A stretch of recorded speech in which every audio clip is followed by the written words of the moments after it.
So, I saw this comment a while ago, and I've been meaning to respond to it, but I just never really got around to it, so I figured I'd respond to it right now while I'm in the drive-thru of Popeyes. So, first off, I feel like I should explain, my understanding of, what a debate is, right?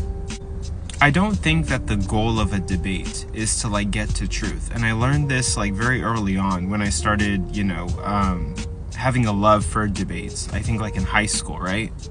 Ultimately, what a debate is, it's a showcase of rhetoric skill, somebody's ability to express their idea or their position better than their opposition and get their opposition to trip up or not look as good rhetoric wise. For the few people who actually understand the material and who are actually solid on the information and are actually paying attention and get what's going on in the debate, it's going to be an opportunity for them to have access to new sources and new points of view, and for them it can be a growing experience. But unfortunately, for a lot of people on TikTok, typically when they're watching debates, they're kind of going to be looking for the person that throws the most insults or issues the most zingers.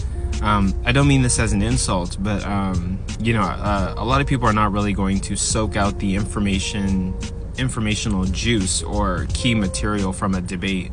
They're kind of gonna look at who is more who looks more pleasing or is more confident, and not really understand the material. A lot of people, a lot of popular creators, most of their audience are people just looking for roast sessions, right?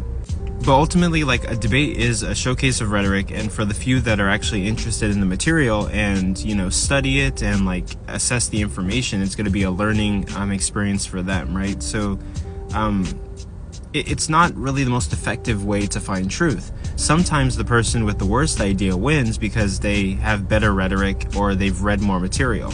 And sometimes the person with the better idea wins because they're able to convey their side. It really just depends.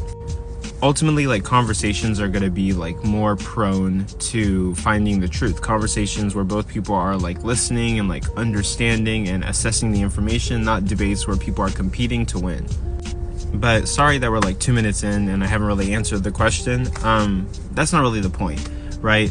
But the comment reads, "Our purpose is to win souls for the kingdom, not be in mindless debates." And although debates can be mindless and can not lead to the truth, why wouldn't you debate on a big platform where you're going to get a lot of eyes? Because I think in a sense, that could help you with your goal of winning souls. If you have studied the information in Christianity, if you are a really good apologist, if you have a message to share, why wouldn't you want to get on a big platform and debate? And I just want to make this clear. The point of this video is not to try to convince Christians to come on my platform and debate. That's not what I'm trying to do. I just don't really understand why, if you're trying to win souls and you're trying to get people to understand Christianity, wouldn't your goal be to get on these big platforms and to defend your faith and give good arguments and give good reasons for why someone should be Christian? And if you look good, you'll convince people to be Christian, or at least to check it out. I've been on some people's lives and they say we're not supposed to debate. Debating is not what God wants us to do. But I don't see anywhere in the Bible where it's a bad thing to debate or it's a sin to debate. I don't really see that. I could do another thorough search through the Bible, but I'm pretty sure nowhere in the Bible does it say Christians shouldn't debate or even mentions debates whatsoever. If anything, in certain parts of the Bible, it even encourages Christians to be able to give reason for their hope whenever they're asked, right? That's not necessarily encouraging debating or conversations or either of those, but it's encouraging Christians to know what they're talking about. And if somebody is to challenge you or ask you about your faith, you should be able to give reasons for why you are Christian and why you believe in Christianity.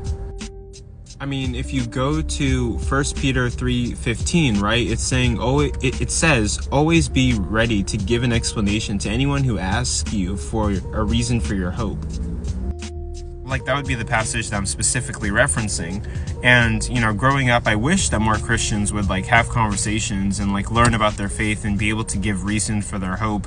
One of the reasons that I left Christianity is because not a lot of them could do that, and it just seemed as if the religion didn't really make sense, and a lot of people were believing in it because their parents told them to, and not because there was actually a good reason to believe in it or they had examined the faith. But now I'm back from Popeyes, and that's just my take. What do you guys think?